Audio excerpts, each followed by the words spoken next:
સુખ મળે. તમે રૂપિયા પૈસા ખરીદો ને તો સારો બંગલો મળે, એમાં ગાડલું મળે, પલંગ મળે, એસી ફિટ કરાવો તો ઠંડી અત્યારે ગરમીની હવા પણ મળે, પણ આનંદ ના મળે. આનંદ છે ને તો સદગુરુના ચરણમાંથી મળે. હો, હમણાં સાખીઓમાં ઘણી વાતો આવી છે કે સદગુરુ ચરણમાં મારે કાયમ દિવાળે. હવે હું એમ કહું, સદગુરુનું ચરણ એટલે શું? બધાય આપણે વાણીમાં બોલી નાખીએ છીએ. અમિત બળવંદા સાહેબ ને હાલ વાત નીકળી કે બાપુ ફરજ પડે છે, પણ કોઈ એમ નહીં કહેતું તીર્થંપુરી મહારાજ કે આજ સંતો વધાર્યા છે, અમારે વાણી નહીં બોલવી, સંતોનો લાભ લેવો. કોઈ એમ નહીં કહેતું બોલો, ફરજ પડી નહીં, ઉભા થઈને આવ્યા, પણ એમ નહીં કહેતા કે આજે અમારે નથી બોલવું, આજ સંતોને હાલો, અમારે એનો લાભ લેવો. અને સંતોના સત્સંગ વગર આર્યું મન સુધરે નહીં. એટલે વિશેષમાં વિશેષ સંતોનો લાભ લેજો. બીજા નહીં કે હું મેઠું મેઠું નહીં બોલું, ચોખ્ખી વાત છે. મેઠું મેઠું બોલે એનો વિશ્વાસ ના રાખતા ને કે ડાયાબિટીસ ના રોગ લાગુ પડશે. કડવો લેબડો ખાહો ને તો રોગ મળશે, કરવી દવા પીવો તો આ શરીરનો રોગ મટવાનો નહીં. અને એટલે આજનો સમસ્ત વેળંતિયા પરિવાર આવા પરમ પૂજ્ય વંદનીય જસપુરિયા નિવાસી બ્રહ્મનિષ્ઠ બ્રહ્મ ક્ષોત્રિય સૌના હૃદયમાં જેમનું સ્થાન છે સાહેબ, એવા હરદેવપુરી બાપુના ચરણોમાં લાખ લાખ વાર વંદન કરું છું. એમની સત્ર સાયામાં આપણે બેઠા છીએ. આજે જે પણ આશીર્વાદ બાખર ગામની ધરતીમાં ભૂમિમાં ઉતર્યો છે ને, એ સદગુરુ દોલતરામ બાપાની કૃપા છે. હું તો વિશેષ પ્રાર્થના કરું ને તમે પણ બધા સાથે રહીને તમારો નાભીમાં પડ્યો છે એ શ્વાસને જગાડીને પ્રાર્થના કરજો સાહેબ.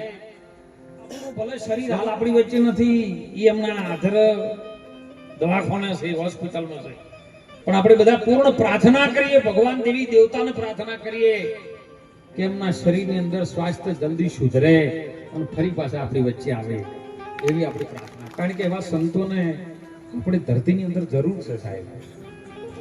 જગતની અંદર સંતો સુધારો લાવી શકે, બીજો કોઈ લાવી શકે એવો નથી. આજની સુંદર જ્ઞાનની ધારા જે પીરસે એવા પરમ પૂજ્ય વંદનીય જુનાગઢના મહંત શ્રી વિશ્વ ભારતી મહારાજને પણ વંદન કરું. સાથે વધારેલા તમામ હરિગુરુ સંતો બેગ ભગવાન મહાપુરુષોના ચરણોમાં મારા લાખ લાખ વાર વંદન છે. આજનો યોગ મહાપુરુષોએ કીધું છે કે મકાનનું નવીન વાસ્તુ મકાન બનાવ્યું છે સાહેબ. આ પણ એક ગાયાનો ઘડેલો એક મકાન છે. આપણે ઘણી વખત કહેતા છીએ કે આ ભાડાનું મકાન છે, એમ આ શરીરને રહેવા વાળું છે અને ઓમર રહેવા વાળો બીજો છે.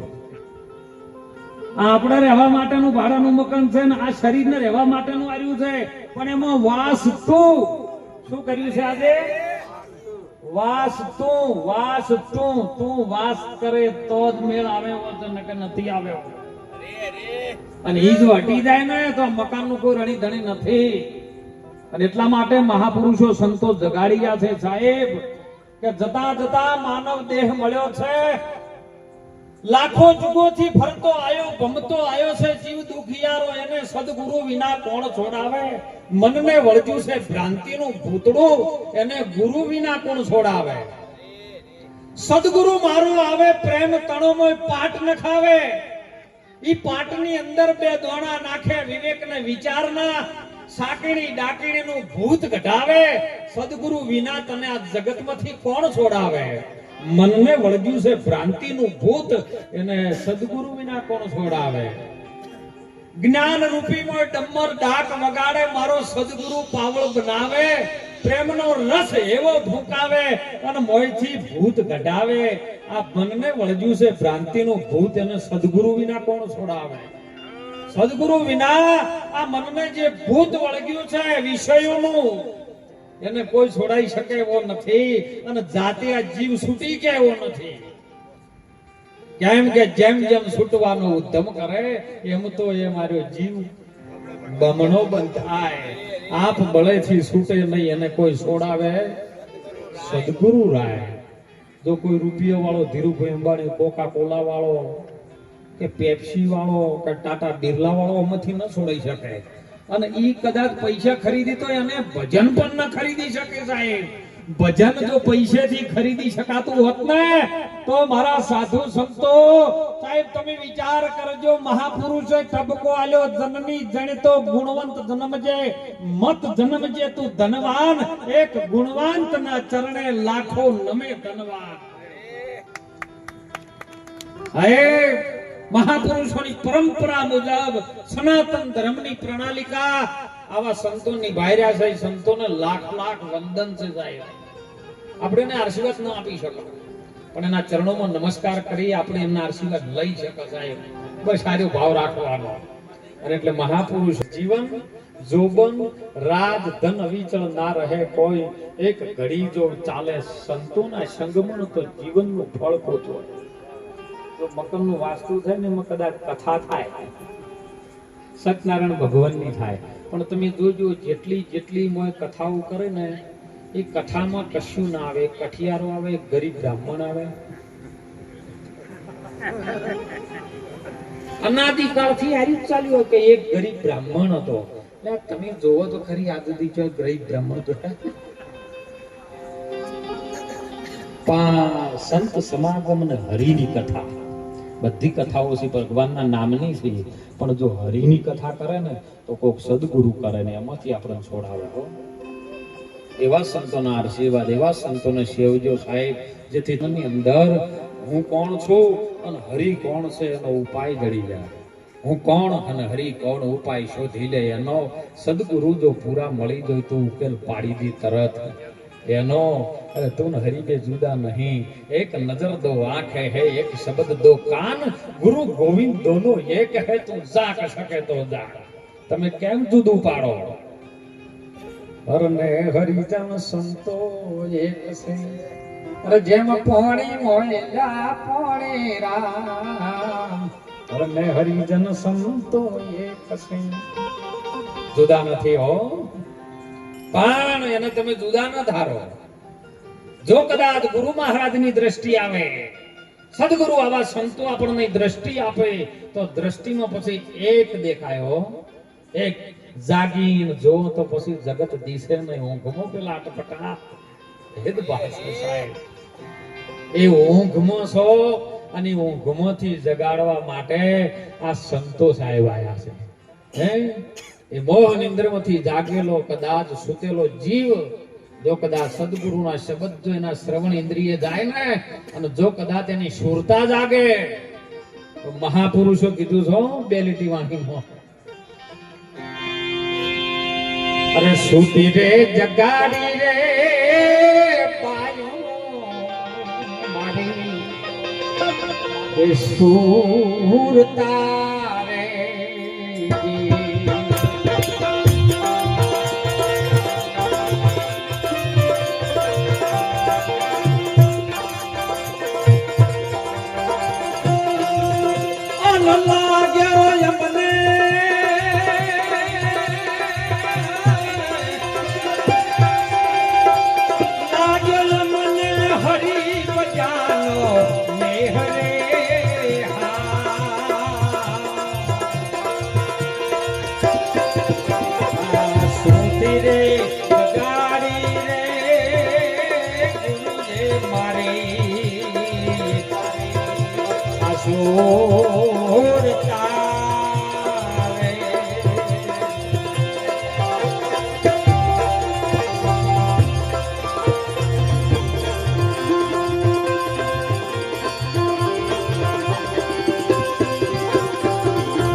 કપૂત રે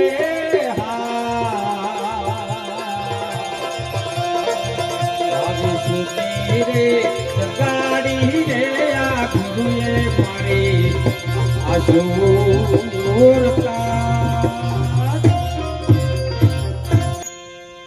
આજકાલ કરતા આ જોબન જતો રહે, કારણ કે એનું નામ જ છે જવાની જવાની જવાની, કોઈની રી નથી રહેવાની. નામ શબ્દ જેવો છે જવાની જવાની જવાની, પણ જાય તો જાય, પણ જેટલાના ઢેસણ પાડી જાય છે, જેટલાના દોધ પાડી જાય છે. એટલે મહાપુરુષો કે જતા જતા જીવનની અંદર આવા સંતો કહે છે કે કંઈક સારું જીવનની અંદર કમાણી કરી લેજો. કમાણી છે નહીં, નામની. નામ રહંતા ઠાકરા નાણા કોઈના નહીં રહંત, કીર્તિ ઊંધા કોટ એ તો કોઈની પાડ્યાય નહીં. પણ સાહેબ તારા ધન દોલત માલ ખજાના એમ નેમ પડ્યા રહે અને એમને મારું શરીર જતું રહે. જતા જતા મહાપુરુષો કે કંઈક જીવનમાં સારી કમાણી કરવી જો કરી છે. જેને જેને સદગુરુ ચરણમાં રહી અને સદગુરુની જેને વાત જાણી છે ને, સદગુરુની વાત જેને માની છે ને, એ મહાપુરુષોનો જીવનનો બેડો જો જંગલમાં મંગલ સાહેબ આવ્યું.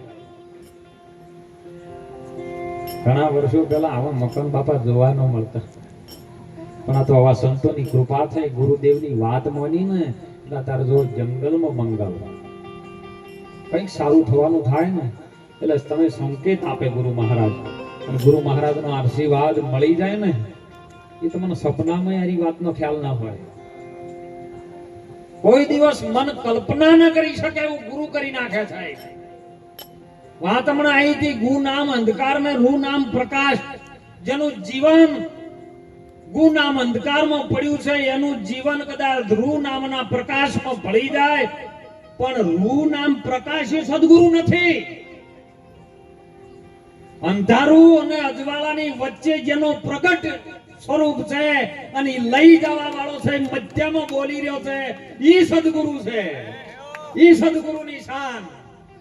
પ્રકાશ તો તમે જ્યોતના દર્શન કરી શકો, મૂર્તિના દર્શન કરી શકો, નામના દર્શન ના થાય. નામ તમારી અંદર પડ્યું છે અને નામ સદગુરુ પ્રગટ કરે સાહેબ, અને નામ અનામમાં પડ્યું છે. અને જો નામ પદ ભળી જાય ને તો એ વાત એ ધારા છે, એ સંતોની શાન છે. તેમાં તો આપણે સાખીમાં બોલતા હોઈએ છીએ કે બજરંગ બલી મને બળજન સદગુરુ દે શાન. શાન એટલે કેવી શાન ખબર છે? ઈશારો કરો એવે નહીં. વાણી વિનાની આ તો વાત થાય અને શબ્દ વિનાની થાય શાન. જોધલ પીર મળ્યા ભવાની દાસ ને બીવા વિનાની પાડે પાક. સાહેબ આની વાત સંતોની છે. આ તો કે મને એક ગુરુમુખ મળી ગયો, ગુરુમુખ હજી નથી બન્યા. ગુરુમુખ જ્યારે બનશો ને ત્યારે તમે સંતોની દ્રષ્ટિ ઉપરથી નજર નહીં હટાઈ શકો. તમે મોઢામાં તલહારા નહીં નાખી શકો, મોઢામાં તમે તમાકુ નહીં નાખી શકો. તાણે સમજો કે હવે ગુરુમુખ બન્યા છો. નકર બધું ગુરુ મહારાજના પગે લાગવા આવતા હોય, જય ગુરુ મહારાજ 3 વખત કરો, પણ સોનાથી પાસે મિલિયન મસાલા ટોકતા ના. ગુરુમુખ બનવું જમતમ નથી. ગુરુમુખ બને એટલે ગુરુમુખની અંદર સિવાય ભગવાનનો પ્રેમ પ્રસાદ સિવાય બીજું કાંઈ ના થાય. વાલા સંતોના ચરણે નમો માગું પ્રેમ પ્રસાદ. જો સાખી કે છે પ્રેમનો પ્રસાદ છે ને, અને પ્રેમ તમને પાગલ કરી દે. અને સમજો તમે જો પાગલ છો ને પછી જ ભગવાન મળે, ને કે ના મળે સાહેબ. જેટલા જેટલા તો પાગલ થયા ને એને પરમાત્મા ભેટ્યો છે. ડાયાને કોઈ દાર નહીં થયો હો. ગોડા બની ગયા ને ગોડા. જો આ તો મારી ગોડાની વણઝાર. હે નરસિંહ ગોડો, મીરા જલારામ ગોડો, મારો સદારામ ગાડો. હે જો જો જો આ ગોડાની વણઝાર. ડાયા કશું ન કરે. ગોડા હોય ગંધ પચી જાય, પણ ડાયા ડાપણમાં રહી જાય. એટલે ગોડા બનજો, પણ સમ બનવું છે સદગુરુના પ્રેમમાં. સદગુરુના પ્રેમમાં જે ગોડા બને ને એનો જીવનનો ઉદ્ધાર થાય ને થાય. એક દ્રષ્ટાંતની અંદર મહાપુરુષો કીધું